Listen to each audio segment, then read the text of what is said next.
How's it going? Hi. It's going good. Yeah? Yeah. Anything? So enthusiastic, Jimmy. Oh, Is that the sound of paying bills? Yeah. You know what I'm talking about. Yeah, I got hit from a few angles this week, but I'll be fine. This is why we save money. This is why we try and save money. Yeah, save money? What does that mean? It is that time of year, it feels like, when, I mean, I guess all year is that time of year, but when a lot of stuff comes due, or, taxes are right around the corner, AdSense is lower than normal, at least for me, so it feels like that time of year when everything becomes way more expensive, but... Yep. I don't know if that's actually true or just the way we look at it. Well, other than paying bills, Jimmy, what have you been up to? I've been busy working. I'm doing a lot of stuff for Bullet this year, and I talked to my connection at the Bullet Bourbon Marketing Company. It's a subcontractor. So when I say I work for Bullet, it's just to clear this up. A lot of people think I'm like talking directly to Tom Bullet. And I've met Tom several times. In fact, I think Tom is bought completely out of the company, Tom Bullet. So I think it's just the brand now.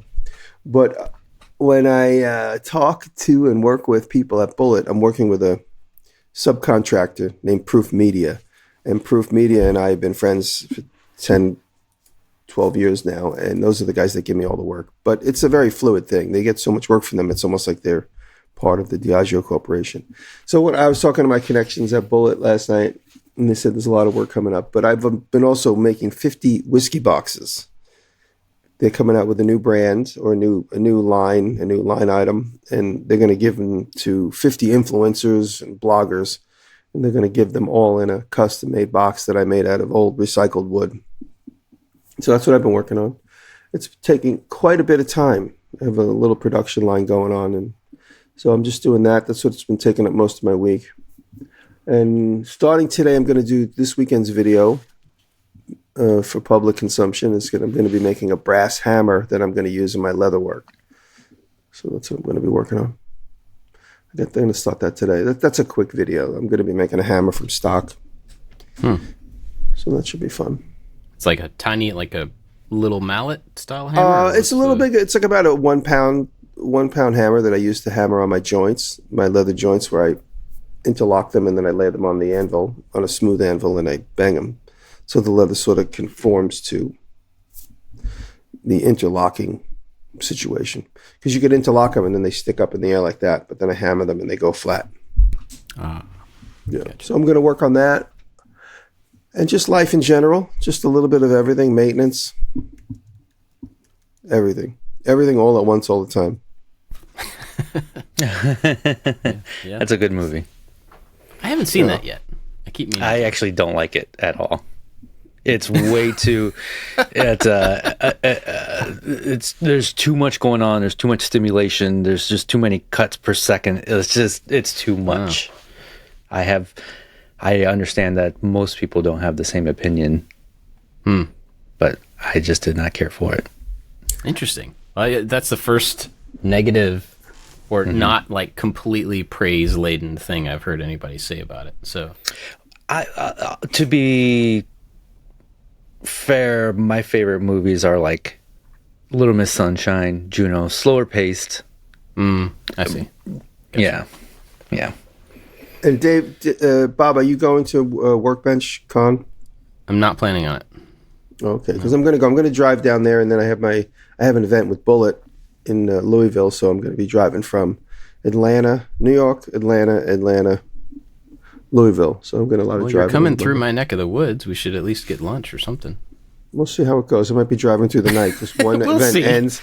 No, one event ends and the other event starts like a day later. I have like one. If I can remember your name as I pass by, I might call you. Bob Dave. Bob Dave, are you available? Well, if you notice, when he texts one of us for a question, he doesn't text us individually. He just sends it to the Making It group text. He's like, he can't remember their names. Yeah. Bob Dave. What are their Bob names? Dave. I know the show's called Making It, I think. So I'll search for that in my text. Can I ask one question before we move on?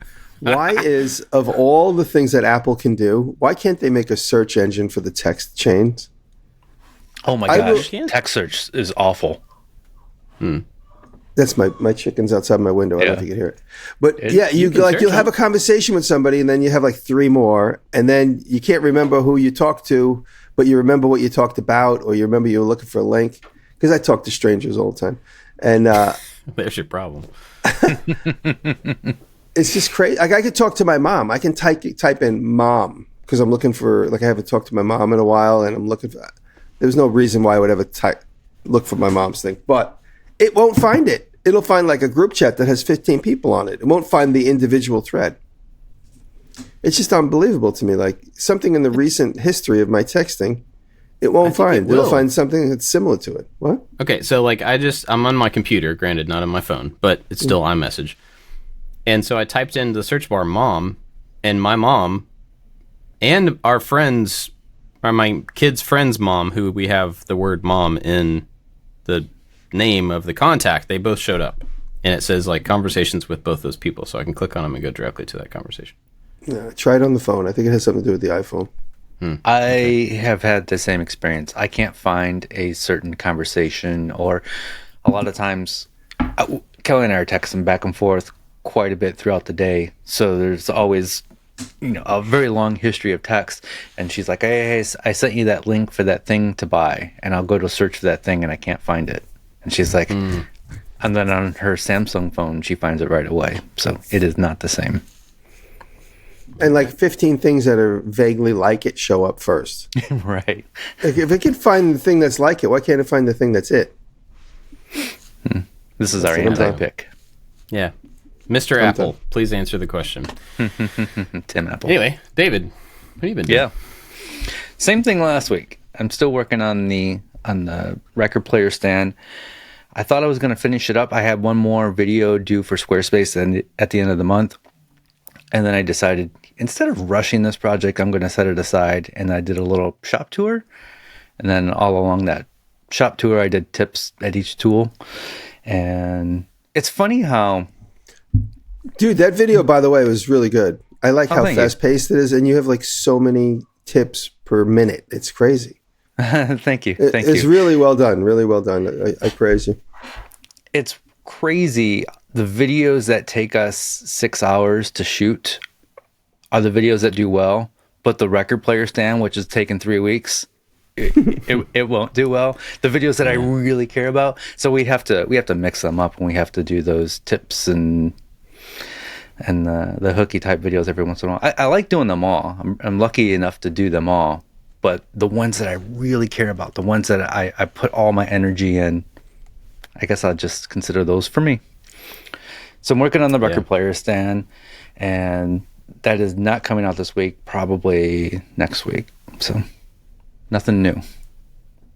Cool. Yeah, kind of the same for me, really. I mean, I am working on, I think I told you I'm making a 3D printing filament library. Did I tell you all about that? It doesn't sound vaguely. I think you said it. Okay, maybe. Well, anyway, I have a lot of filament these days, and I've got a couple of really big printing projects that I'm planning for the next year or two. And so I'm starting to yes, David. Does filament go bad? I know it can absorb moisture, right? Yeah, some of it does. If it's not sealed, certain ones will absorb moisture, and they can be dried. So, it's not necessarily dead forever. So I try to keep them in the packages as long as I can until I need them. Yeah, I do too. But then, PETG is one of those plastics that people say you need to dry before you use it, and if you leave it out for a really long time, it gets too much moisture, and then it has bubbles when you... I've printed a lot with it, and maybe it's just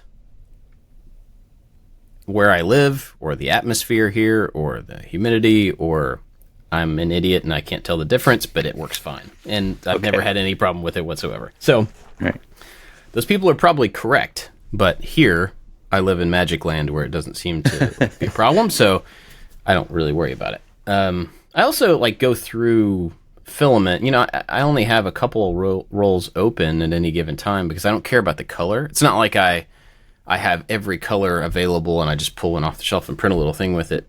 Like, I mostly buy gray or black because I paint everything anyway. So it could be that. But anyway, I've got a couple of really big projects coming up over this next year. And so I've started amassing filament when I find it on sale. And the Overture stuff on Amazon goes on sale pretty often. And instead of, $22 a roll, which is still a pretty good price, the other day I found it for $16 a roll, I think. That's the brand I've been using. Yeah, it's great. I mean, it's cheap and it works fine. And so I bought 12 rolls. And I got this giant box. That's a lot of filament. 12 rolls of filament is a lot. Anyway, so through accumulating it, I have this big stack. I don't really have a place to store it, to keep track of what I have color-wise and, things like that. So I'm building a stand for a couple of printers that has a pull-out library underneath it to where I can hold 45 rolls of filament. And yeah, that hopefully I won't have 45 rolls, but I have currently 35 or something.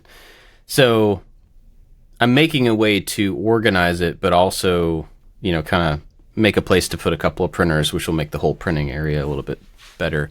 The thing that's weird about this, though, is it's a straightforward cabinet with some rollout. They're like vertical drawers. I don't know what you call that.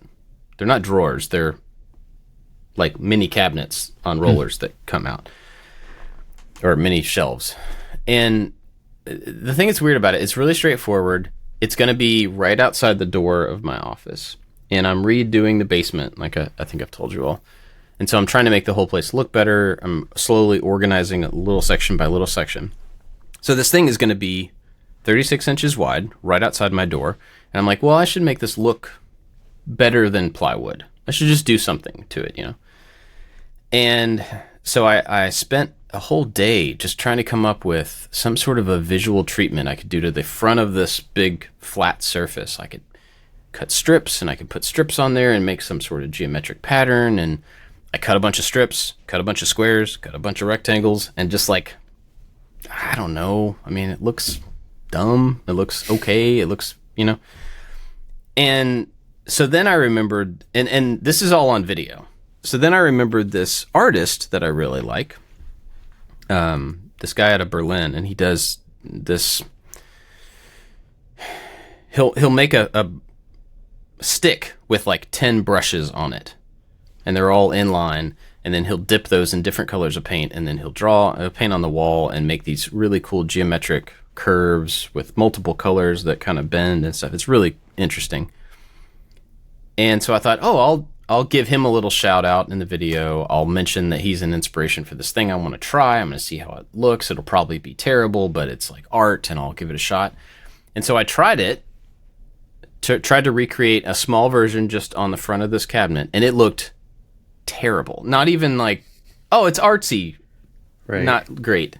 It was terrible. It was just bad. It just didn't work. There's mechanics to that process that I don't understand because I've never done it before. He totally gets it, makes it look great. And so, I knew that was a possibility.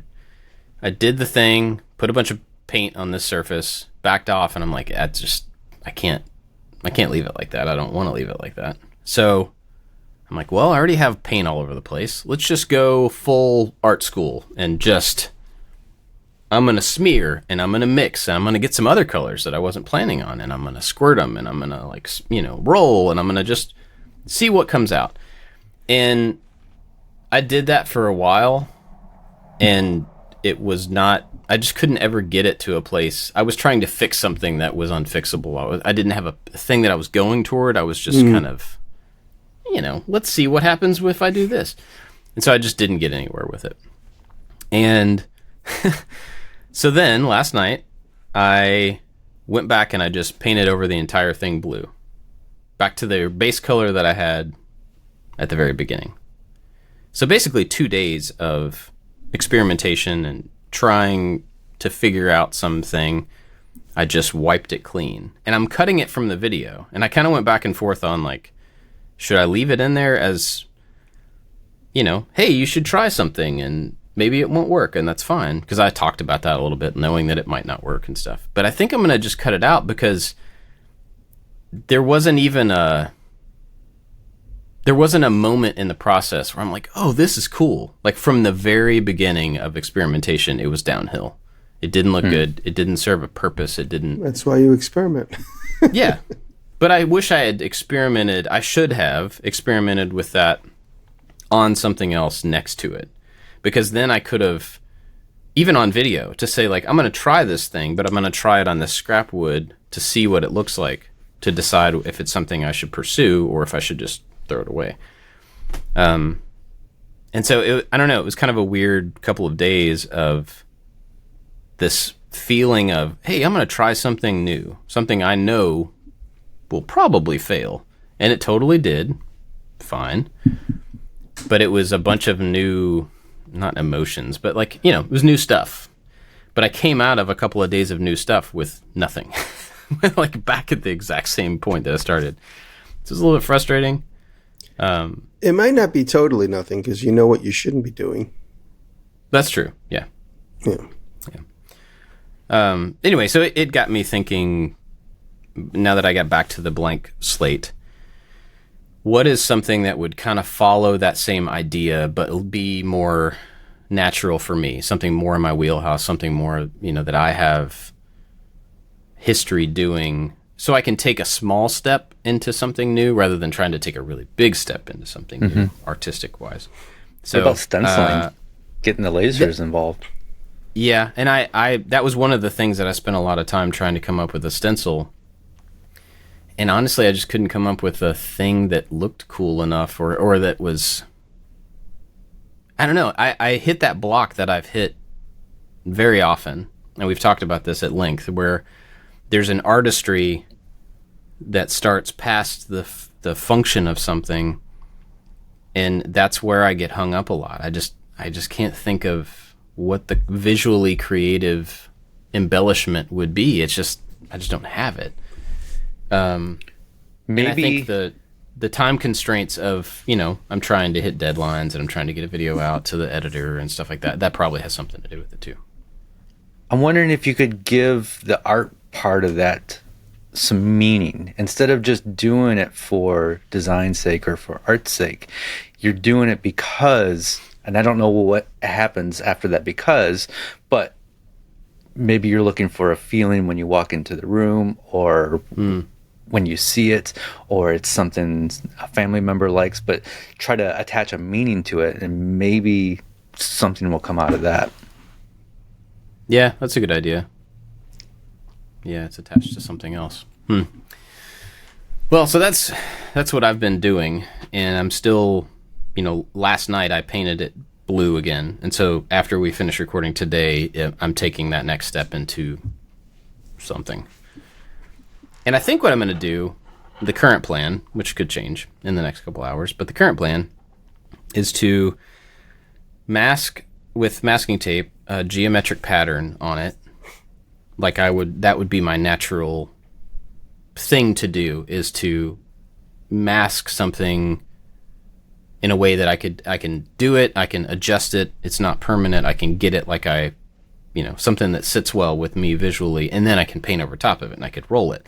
But what I'm going to try to do there, instead of just rolling over it and have flat color, I'm going to try to break out spray paint and not let it be completely painted and not let it be sharp lines. You know, I'm going to use the mask, but then I'm going to spray and let there be overspray and stuff, which I know to you guys sounds like, yeah, that's the way paint works. That's no big deal. But for me, as someone who doesn't have a lot of coloring experience outside the lines, yeah, it's just not something I've ever had a desire to do. And when I think of you, Bob, when I think of your brand and your abstract patterns, I think of the inside of a space station. I'm not trying to be sarcastic, but I know some of the stuff you make has sort of a futuristic geometric look to it. Like in your office, when we visited your office, you had that display cases in the front, and then that that light screen. It all had like a vague notion of the interior of a futuristic corporate situation, like light years ahead. So that's an interesting pattern for you to explore. That's another geometric, it's abstract, but ultimately it tends to look high-tech interiors from the year 4000. Yeah. And I think I want to add, maybe on top of that, because I do like that aesthetic, but maybe on top of that, something like I've loved graffiti. I would love to be able to do graffiti, but I have no idea where to start with that. You know, there's tons of technique, there's an artistry to it that I don't know anything about. But I would love to add some of that type of textural stuff on top of the futurist thing. Will make the futurist thing look worn in, which I always thought was an interesting approach. Yeah. The future of Star Wars as if it's been lived in for 30, 40 years. Right. I always like that idea. And I do have a project coming up soon that will be that, where I'm going to build a thing that goes in the house that will require weathering and, you know, to make it look that lived in thing. I'm excited about that. Anyway, so more experimenting today. Again, I don't know how it'll come out, but I already had my time, my couple of days of, I'll give it a shot, and then I can keep putting it off. Today I have to finish it.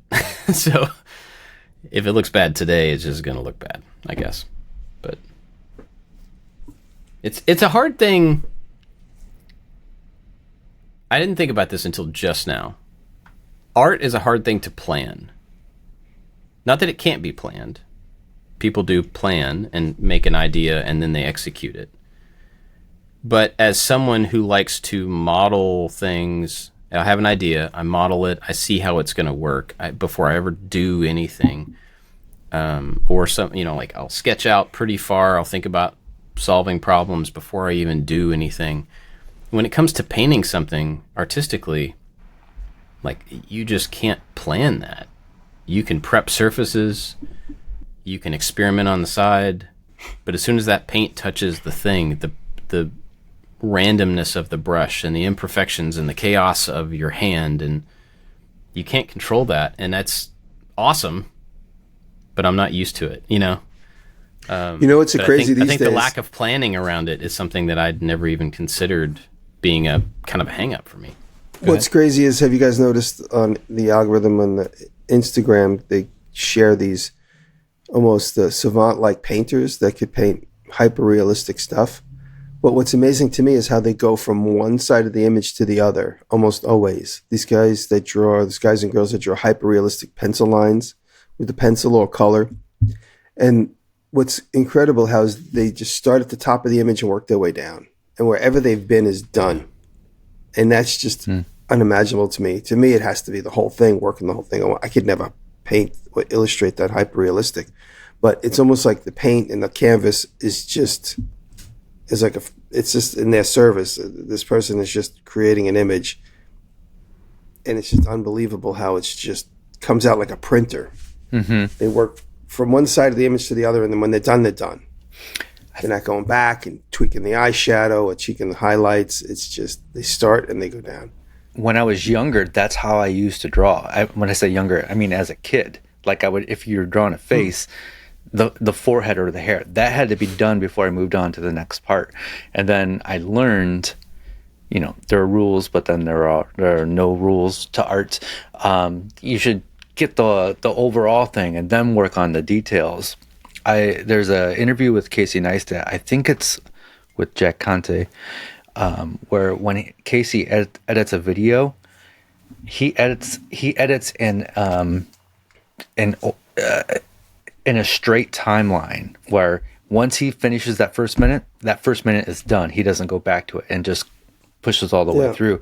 I don't do that. I get the rough edit, then I go through and I refine it, and then I go through and we'll add J-cuts or if it needs to be graphics, and it's like 10, 20 different times of me going through that timeline. I can't do that. Finish the one part and then move on to the next one. Because somebody told me along the lines that you have to get the overall picture and then move in on the details. Interesting. Huh. I've seen people illustrate like that, and I never really thought about the difference. There's a video I saw a long time ago, and I would have to look up, try to find it again, of a young, he wasn't a kid, but he was a young teenager, I think. And they flew him over this city in a helicopter. And he looked around through all of the windows of a helicopter at this city. And then they brought him back to this room, and they had a 360-degree canvas, just a circular canvas. And he started with a pencil, and he drew what he saw from the helicopter, from memory, from one side all the way around the entire thing. And we're talking not generalizations, like detail from a helicopter, obviously, but the buildings and the spacing and the nature, and he just went all the way around. That's crazy. I was amazed in that at the memory and the way that he saw something, and he was able to hold at least enough detail, that somebody else would know what he was talking about. How do you organize a perspective on a drawing like that? I have no idea. And that's an interesting thing too, but I hadn't thought about it until just when you said that, the fact that he started in one place and worked his way around.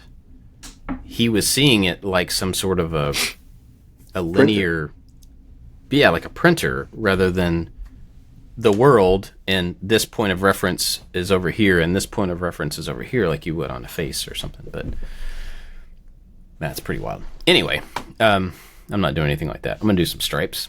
So I'm gonna tape off some stripes and spray those stripes one color. Will you do them from one side over to the other? Yeah.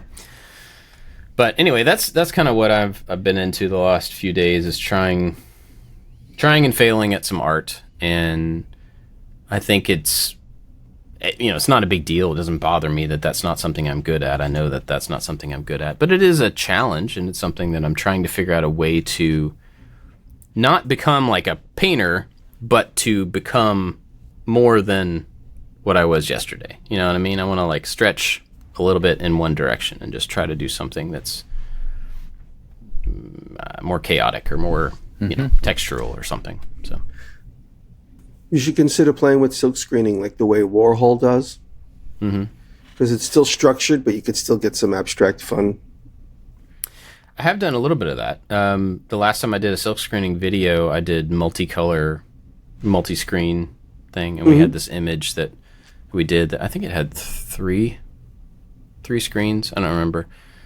And that was a bit of a challenge for me to not try to pursue perfect pulls on each screen, to just go into it knowing that there's going to be artifacts of different things, and they're not going to quite align correctly. And it looked cool. I was really happy with how those things came out. I've done a little bit of that, but anyway, so I've been working on that, and then trying to prep the next several projects, do the planning stuff, which is not a lot of fun, but all that. We were supposed to put a video out last week about the safety deposit boxes that I was telling you about, but we didn't quite have it done in time, and I didn't have a video for this week, so we just kind of pushed it. So it'll be out this weekend. But anyway, that's kind of what I've been into. Before we started recording, you guys mentioned something that I hadn't heard about in our community. You want to fill that in, somebody? Yeah, so Matthias's channel, Wood Gears, was hacked. So he put out a video on his other channel saying, hey, I lost control of my channel. If anybody can help, please help. And I think a couple people reached out. Jimmy talked to his people to reach out to YouTube. And I saw that Renee Ritchie commented on the video saying, we're looking into it. Renee works with YouTube. So, and I think it's since been resolved. But I remember when that video came out, and I was reading the comments, and also in my Discord, it was a conversation, and people were like, oh yeah, you have to have a password manager, and you have to have a long password, and you have to have two-factor authentication. And the way he got hacked bypasses all of that. And so this is I took when I went to Vid Summit last October, I took this class with, his name is, I'm going to pronounce this wrong, but it's something along the lines of Liron I don't know how to pronounce his name, but I'll post a link to his channel, and his channel is all about security and privacy. And he was talking about this common YouTube hack where it's usually on bigger channels, and I think this happened to Linus Tech Tips, but I'm not 100% on that. I know he was hacked, but I think it was the same way. But somebody comes along, they look like a potential sponsor, and there's some back and forth emails, so they gain your trust. They seem real because they're responding, and then once a deal is struck, then they will send you the creative brief, and it looks like a PDF. It'll say .pdf, but then it'll say .src, and apparently on Windows that .src is a screensaver type file. I'm speaking about things that I don't really know about, so I might be using the wrong terminology. But when you click on this file, it's an executable file, and it takes your browser token and transfers it to their computer. So you know how you click on that little tick mark that says "Stay logged in"? That creates some sort of token. Maybe I'm not sure if I'm using the right terminology, so forgive me. Mm-hmm. That creates this token that's saved on your computer, and when you click on that executable file, that is transferred to the hacker's computer. So it just looks like they're logged in. They bypassed your passwords, they bypassed your two-factor authentication, and they are in. And they instantly go in and change your username and password so you can't get back in. Yeah, stressful. So this is a YouTuber hack. And so the lesson is you can't download anything that you don't know what it is. And if you ever accidentally click on one of those files, instead of going in and changing your username or password, the best thing you can do is to log out, because that kills that token instantly. And so it's the class that I went to at Vid Summit, he he was talking about, like, yeah, everybody thinks that can't happen to me. That happens to my grandparents or whatever. But he gave a bunch of scenarios where anybody can be tricked. It's like they gain your trust. It happened to John Hayes about a year ago. He had a real panic moment. And Matt Stagmeyer from That Works, he's a blacksmith. And Matt told a similar story on the Axe and Iron podcast with Chris Cash, where he said he had a deal brewing with somebody. It went back and forth. He said it felt legit, seemed legit. It was a brand that he said was somewhat familiar. He didn't say which one. I wish he would have, so we all know. And when it got to the contract stage, he said that he started to feel a little suspicious of what was going on.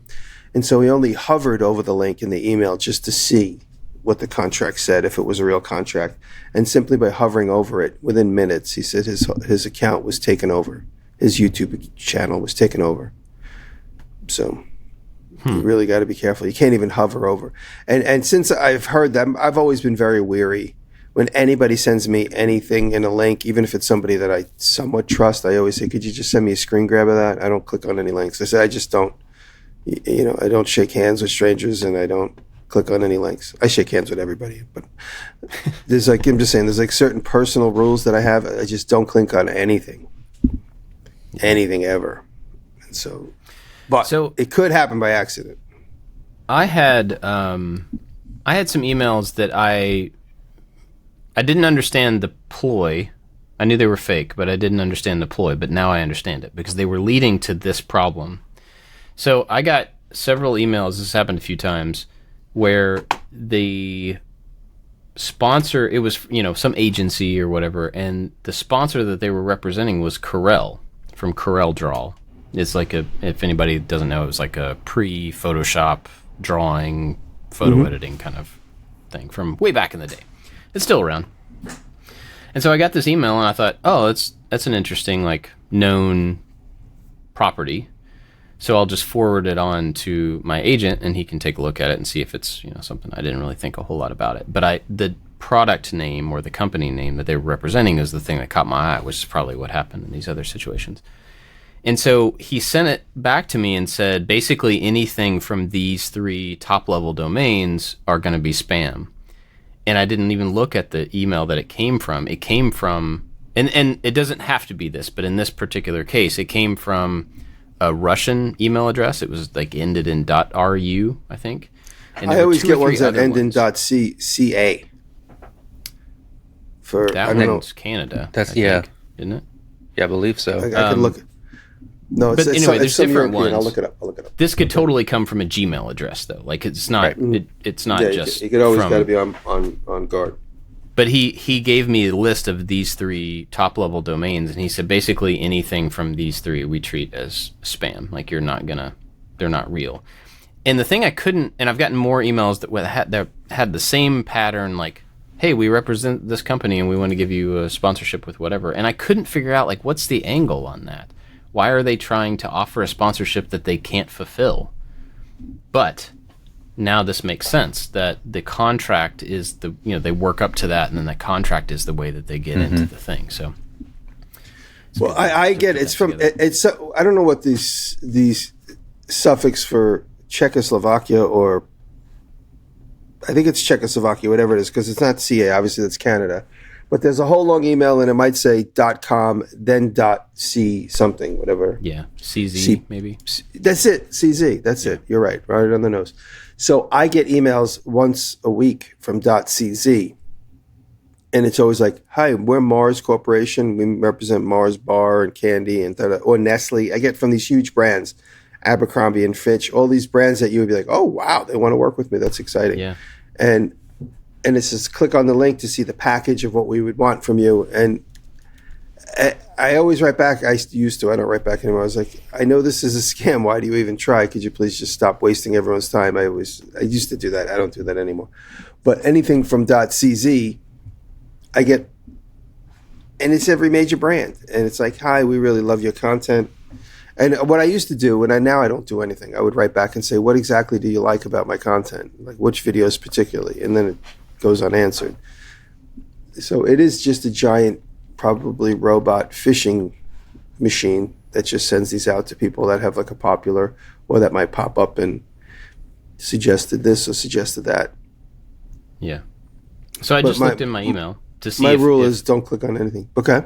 Yeah. Well, I was looking up in my email to see if I could find some of those examples to see if they were .cz or whatever. The one I found, it was for Corel Painter 2023, and it's a pretty legit like verbiage, the way that they're asking about it and everything. It even has like a copyright Corel Corporation at the bottom and all this stuff. But the URL that it comes from is at freemail.hu. I don't know which one that is, but like what country that's attached to. But anyway, that was one of the that and the .ru were at least 2 of the few that he listed out to me as, don't trust these, or just assume that there's something sketchy going on and like look into it further or whatever. Yeah, I got one yesterday. I dialed in .cz, and it's just some random letters. It's somebody's name, but I can't pronounce it. And then it's at seznam.cz. And it's like, hello, dear friend. We're a team of Hawaii. I don't know, it's some brand. One of the world's leading technology and electronics manufacturers. Our company specializes in blah, blah, blah, blah, blah, blah, blah, blah, blah. It says how good they love my channel. Would you like to cooperate? And if I write back, they go, this is what we're looking for. And then they send back a thing with the link. It's like, this is our package. This is the type of, and then of course I don't click on anything, but I don't answer these anymore. But I've been getting them for 5-7 years. Yeah. And a lot of times if I'm on the fence and it doesn't have a .cz in it, I forward it to my agent. So his account gets hacked, not mine. He's like, is this legit? Yeah. There's also, you could, so I use Chrome as my main browser, just out of preference, but, I also have Safari on my computer, and I actually use those differently. I use Safari sometimes as almost like I'll have our making it Patreon logged in Safari, and then I like to make stuff when logged in, so I don't have to like log in back and forth. I just open the other browser and I get the thing. But occasionally when there's something like this that I don't trust, you could do an incognito window, which would kind of do the same thing, I guess, but I'll open up the browser that I don't use very often and try to, follow a link to test it out in that to see what it's going to do. So that is another option. Like you can have some, a secondary browser that is not going to be logged into your Google stuff or not going to be logged into the important things. Yeah. And you can use that to test some things out. Or, like Jimmy probably has a separate computer. Right. That's how he does it. So I got a couple of days ago, I'm looking again, I got one from Nestle, but it's the emails .cz from Nestle. It's like we're the world's leading food manufacturer. Click here to see what some other creators have done. And of course, I didn't click on any of it. Check it out. You guys might get some free chocolate. Free hacks. Free hacks. Free hacks. In that class that I took, he mentioned if you are a YouTuber, to have the email that you use to log into your YouTube account, that should be the only thing that you do with that email. And it should not be public anywhere. I don't use my Gmail for anything that anybody knows about. What email address is that? My Gmail. And he talks about trying to but nobody knows what it is, And he talked about trying to remove that gmail.com. It's not that. And you want to remove that information from the internet as much as possible. And so there's different services. I use a service called Delete Me. They were a sponsor of mine a few months ago, and I still use them. But they search the internet and they try to find your information, and then they request to pull that stuff down. And so just having that separate email from the business and is one way to protect that. He also says that there are many ways to hack the two-factor authentication, and the best way to do it, and I don't, but I'm looking into it. It sounds like a pain in the butt though, is to have a physical actual key that you plug into a USB drive. I don't know if you guys do that, but I'm looking into that. That sounds like a pain in the butt though to log in, but I'm afraid to do anything. I'm afraid to lose control of all my accounts because it's like every time you go into Twitter like got rid of this two-factor authentication. Now you can either pay for extra security on Twitter, or it's like you only, do you guys remember when they said if you don't do this, we're going to just cut off your two-factor authentication? Did that happen to everybody? Just me. I don't know. I don't pay Twitter. attention to There was like a thing you had to acknowledge. There was something you had to acknowledge, or they reset up two-factor authentication on Twitter. They reset it up, and then it was offered to you that you could pay for something extra. Of course, there was. Of course, yeah. So there's a new thing kind of around. Well, it's not everywhere yet. It's not new, but pass keys, which can be physical keys, like you're talking about. They can be biometric keys for fingerprints, Face ID type of things. Now that's not going to solve the problem, like you were talking about. If they're stealing a browser token that is after that login has happened, it's not going to fix that stuff. But there are more and more options these days for whatever password manager you use to use your biometric stuff as the key, the physical key. So you don't necessarily have to have a USB key anymore. Because I bought one of those on the recommendation of Jason Hurst, I think was the person who told me about it, because he had trouble with this a few years ago. I bought one of those keys from Google. They sell a encryption key that you can use, and they have a whole way to set that up securely and everything. And I've never actually set it up because it was such a pain. I didn't want to have to deal with having that at the computer. What if I switch computers because I have multiples and all this stuff? So now, with the passkey stuff that's being integrated into the password manager I use, which is 1Password, and they're putting it in all of them. Now I can be on my computer, go to log into something, and it needs a passkey, so I can pull out my phone, use the Face ID on my phone, and it will log in on the computer. And so now my phone is that passkey, which has already, in the last month that I've been using it, 2 months that I've been using, has already made it a lot simpler to get into those things and know that there is no password. It's not like my face is some password or whatever. There's no password in between me and logging into that thing. It's just my face. What if you don't there are some shave? interesting ways to, well, yeah. I mean, there's, glasses, masks. There are things that can make that not always work. But a fingerprint can do the same thing. So if you have a fingerprint sensor on your computer or, What if There you are don't some have a other options fingerprint? to secure those things. Do what? Jimmy What sanded if you his don't have a off. fingerprint? Look at my yeah. thumbprint. Well, My there's thumb looks like some- the heel some, of like, somebody that's walked around thumb barefoot nub for a week. print. Or like maybe you can make a special scanner that scans the weird shape of your pinky, and that's the thing that you use to log in. Yes. Don't let me knit Yeah, your but- sweater with this hand.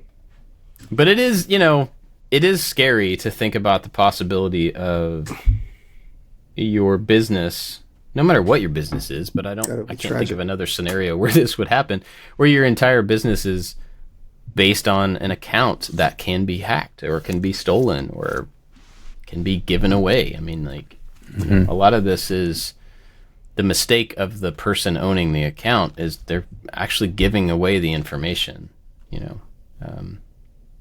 So I don't know. It is scary, but you just got to be really careful about what you put out where and who you trust with it and everything.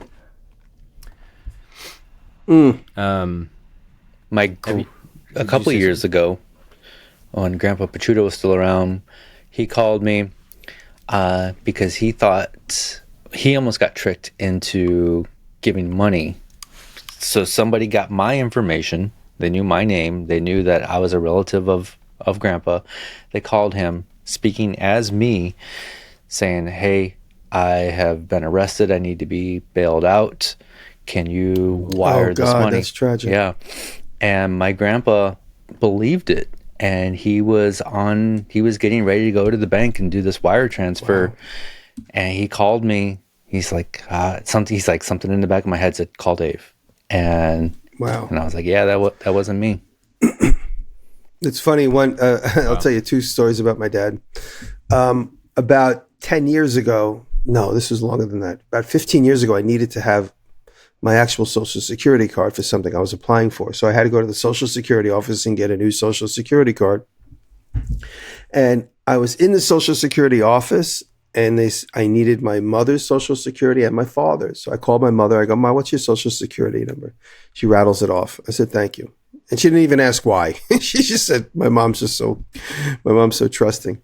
And then I called my dad. I said, "Dad, I need your Social Security number because I'm applying for a new card." He's like, "Where are you?" I said, "I'm at the Social Security office." He's like, "Okay, it's XYZ PDQ." And I get off the phone. I said, "Thank you." I get off the phone. About 10 minutes later, he calls me. He's like, Jimmy.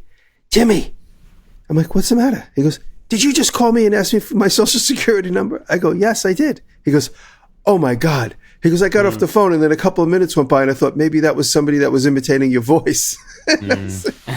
I go, "No." He was so panicked. I was like, "It was me. Calm down." So that's one story. That's funny that my dad thought somebody was, but this is way before that was. People could listen to our voices on our YouTube videos, record them, and make them into a script on ChatGPT or whatever. So that's something to be really wary of. But when my sister, who was taking care of my dad's affairs since he's passed, my sister went to the bank, and my dad never had a lot of money. I mean, there was never going to be a surprise, right? That he had $1 million in the bank. We always knew what he had. And so we go to the credit union. My sister goes to the credit union, and they say, "Oh, your father has in this account $8,000. Like, okay, that sounds about right. My dad was always kind of living hand to mouth. And then the bank manager pulls my sister aside and says, "I want to tell you something. About a year ago, your father came in here trying to withdraw a lot of cash for somebody that needed money. And it was a scam. My dad got wrapped up in a scam. He's, early 80s. And he didn't know any better. And he was about to take out thousands of dollars to pay somebody that connected to him this guy was like saying that he has his computer like locked up and he has to unlock my dad's computer, but he needs to pay him." And the bank manager said, "Joe, let me see everything." And she goes, "This is a complete scam, Joe. This is a scam." And she talked him into realizing it was a scam. And then when he left, she took $90,000 of his money out of the account, put it in a separate account, and called my sister and told her that. This only happened a few months before he passed away. So when my sister, she's like, "When this happened to your father, we left enough money in him to pay his mortgage, and we took all this out in case he got hacked because he was so gullible at his age." And so this is a small bank. I mean, this isn't the type of thing Chase would do. They wouldn't care. But this is a small credit union where my dad belonged, and everybody knows everybody. And I've watched all the tellers grow up from kids, and I know everybody. It's the same company I have my mortgage with. So it's a very small town, little place. But this woman took it upon herself to hide $90,000 of my dad's money. So, and Wow. So anyway, he had about $100,000 in the bank, but they only made sure that he didn't blow it all by accident or get scammed, because my dad was getting a little bit more and more.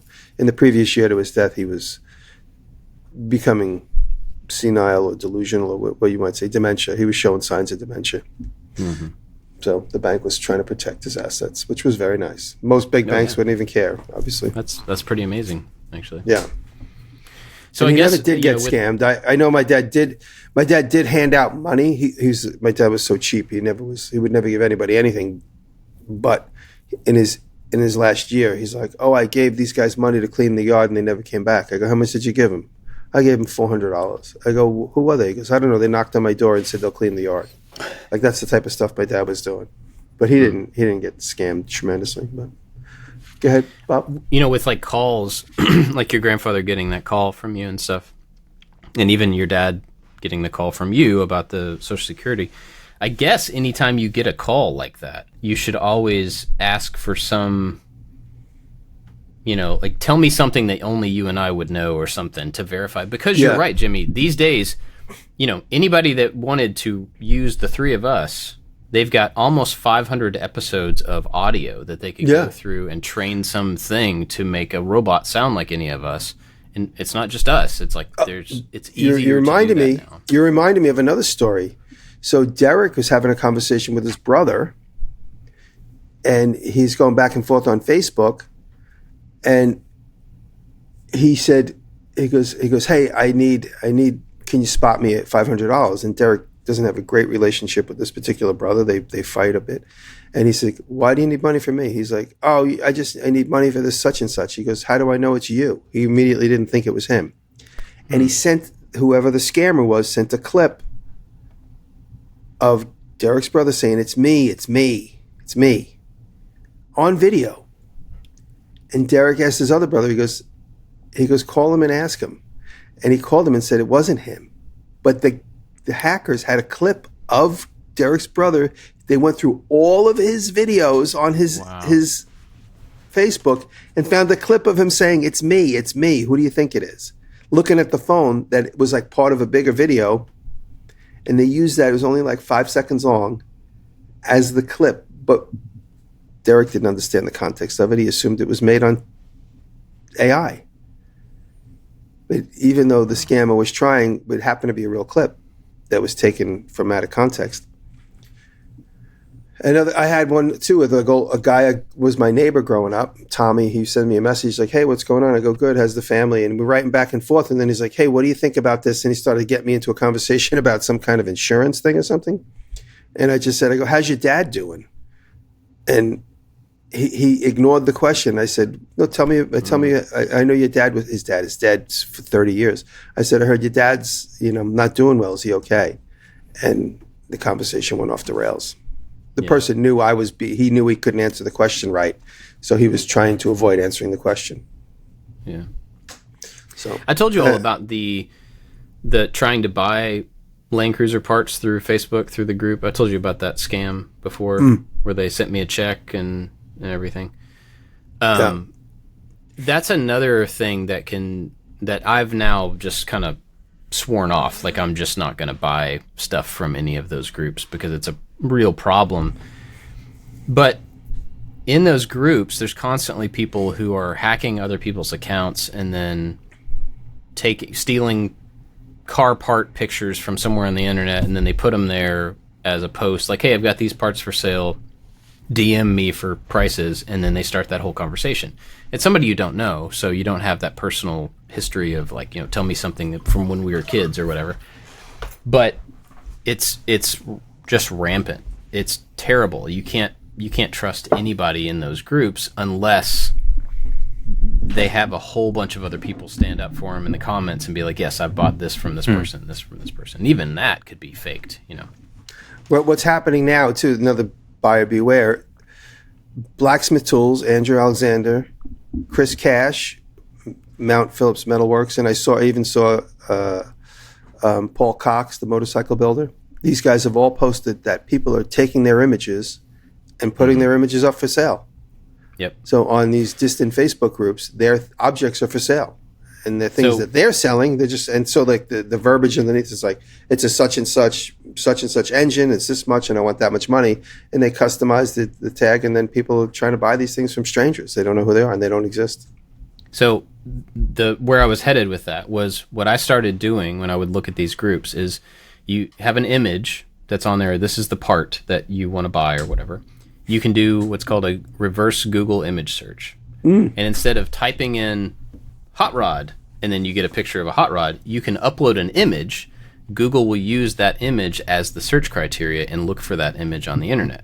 So I found some Land Cruiser parts one time, and I took those images off of Facebook. I put them into Google reverse image search and found the original posting of whoever posted those images in like 1996 or something. And it's the same images, and they just found them on the internet and copied them. So you can verify. Well, for a couple weeks where they with AI, you can just come up with new images. Yeah, that's true. But I was surprised that it was easy to find the exact same image. That somebody was trying to sell me. That class that I took, basically, he was saying like, you want to make things as hard as possible because these hackers, they're lazy. They're going after 1,000 people at a time. 998 of those people are going to know better, and so they're just looking for the easiest path. So try to make it as hard as possible for them, and just they're smart, but they're also lazy. Just try to keep that lazy. in mind. Yeah. Interesting. And they're tricky. Like these, like if you took a poll in our community of like who's one of the smartest people in our community, I think Matthias is going to come right up to the top there. Like, right, and John Hayes and Linus Tech Tips. These are smart people. Anybody can be tricked. The rest of us are doomed. That's why I just have a blanket policy. Don't click on any links ever for anybody, even if it's from a friend. Yeah. Just say, text it to me. If you know my number, text it to me. Well, you guys, any other tips or tricks on this stuff before we wrap it up? Protect your neck. Trust no man. Trust no man. That's not good. Be choosy. About Trust some men. Choosy moms choose Jeff. GIF. Anyway, so just kidding. Big thanks to Patreon supporters who make it possible for us to talk about stuff like this. Very grateful for everybody over at Patreon. The show really does happen. Like, we continue to do this because of the Patreon support. And so it really does mean a lot. We have, over the years, even recently, avoided sponsorship opportunities because we don't need to. You guys support us enough that we can do this and enjoy it and enjoy the time, and we don't have to go looking for sponsors. So thank you to everybody over there, especially the top supporters. They go above and beyond every week, and it's awesome. Big thanks to Crabtree Creative, who I need to talk to about a car wrap, actually. Michael Menedjan, Warren Works, The New Janky Workshop, Scott at Dad It Yourself DIY, Sean Beckner, Odin Leather Goods, Rich at Low End Design, Chad's Custom Creations, Chad from Man Crafting, Works by Solo, Albers Woodworks, Corey Ward, and Nick Ryan. But also, people like, let me find somebody who's Dave Daugherty joined as one of our new members. Dave's my bro. Yeah? I know cool. Dave. Yeah, he's a good guy. Well, he just hopped on Patreon, so we love Dave. Dave. Thank you, Dave. Everybody gets the after show. Everybody at every level over there. So if you would like to hear us talk more about slightly different things, sometimes secret things, after this show, you get the after show through Patreon. So go to patreon.com/makingit and sign up. And on the after show, we use AI to remove all of Jimmy's sound effects. It's amazing. Oh, that's a good idea. We can also have Brandon just mute his channel. Oh yeah, we don't have to use AI. Okay. Anyway, Jimmy, you get to go first. Do you have anything to recommend? Yeah, you're gonna laugh at me because if you guys have been following Whistling Diesel, Oh yeah. he bought the Komatsu bulldozer to replicate. Probably is going to do the same thing. I can only imagine he's doing exactly the same thing that Marvin Heemeyer did when he drove through the Colorado town that wronged him. And so far he's got 2 videos up where he recovers the piece of equipment that he buys it from a guy in Montana, and they have to start it, and then he goes to the town of Granby, Colorado, and walks around and talks to people about it. And the people are more chatty than you would assume. Everybody's like obviously a tourist attraction now because of it, even though it was a tragic event. And it's just interesting to get this giant piece of equipment started. And you know what's funny? This is funny. So last night, because of that, Marvin Heemeyer did hours of tapes where he's talking into the tape recorder before he did his thing. So my recommendation is Whistling Diesel, but also these tapes. So Heemeyer talked on a cassette tape for hours. It's the clip I clicked on last night to get on the Peloton. I'm like, let me find something interesting. So I clicked on that. It's 3 hours long. I listened to it till I went to sleep. Oh, wow. It's him talking into the tape recorder, telling this firsthand account of everything that went wrong. Somebody edited it so it sounds a little better and got rid of all the empty spaces. Because there's apparently a lot of him times thinking between talking.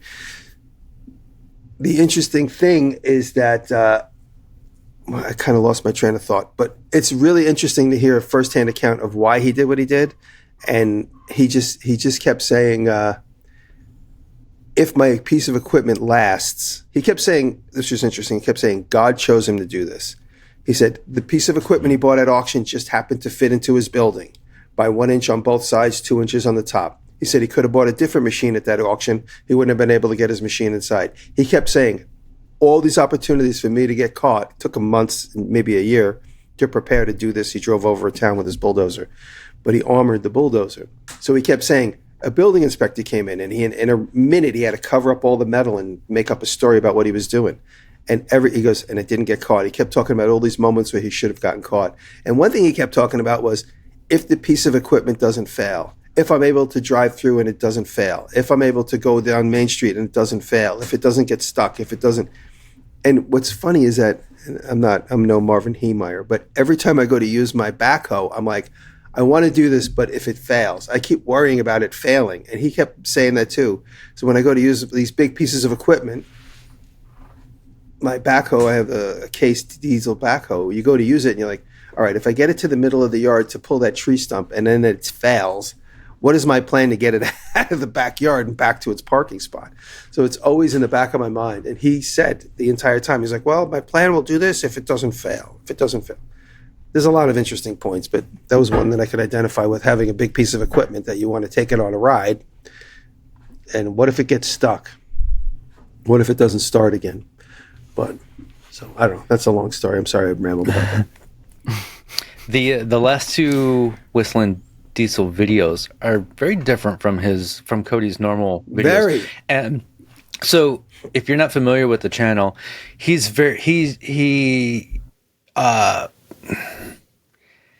trying to say he tries to push people. He tests equipment. He likes to aggravate people. It's very over the top.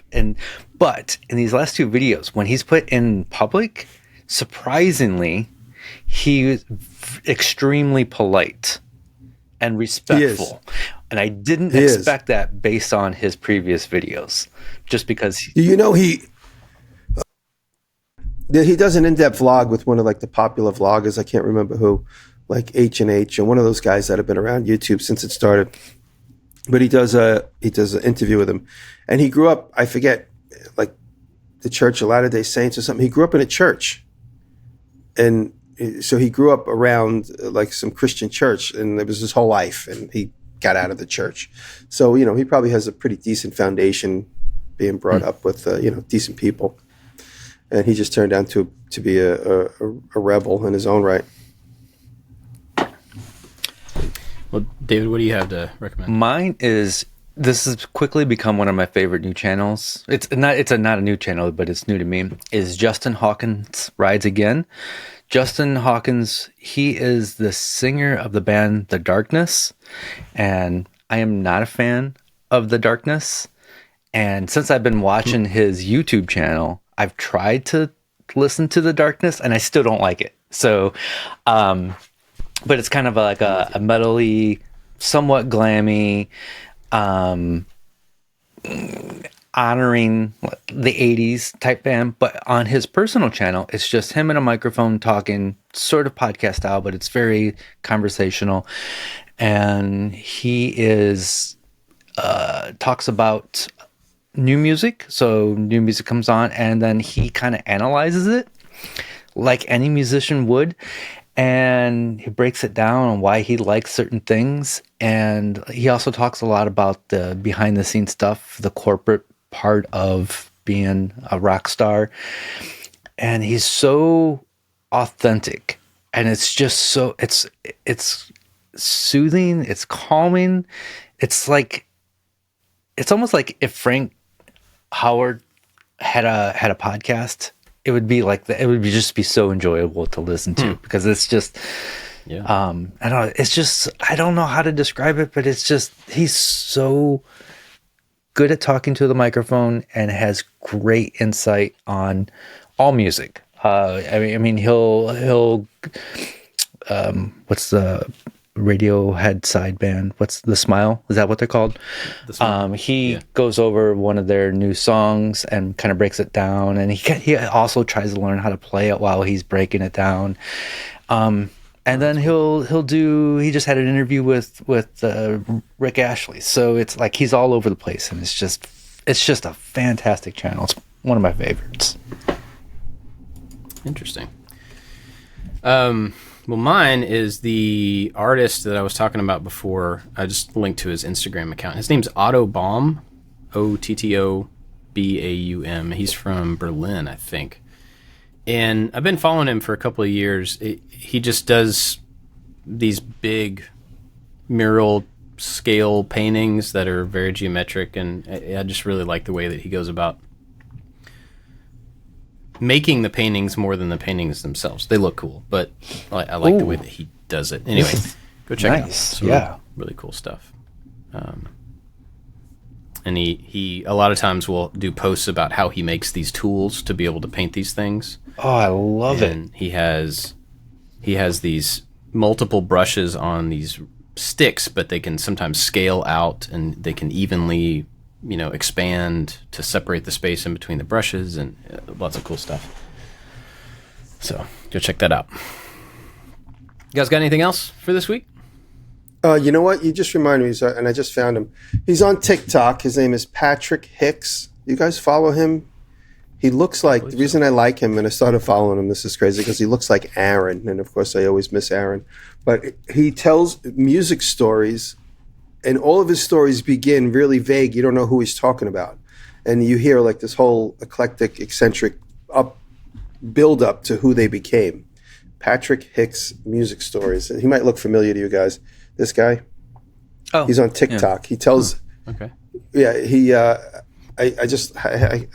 happen to find him on TikTok. I wouldn't have known his name unless I just happen to see his face. But I follow him and I watch all of his stories all the time. He's great. Patrick HACKZ music stories. Look him up. He tells great stories. He's on TikTok more than YouTube, but I just happen to find him on YouTube. He's on Instagram too. I just searched for him. He's on same account on both, I think. But. Yeah. Cool. Well, I think that's it. Thanks for listening, everybody, and thank you. We'll catch you next time. Bye. Thank Love you. No, don't go.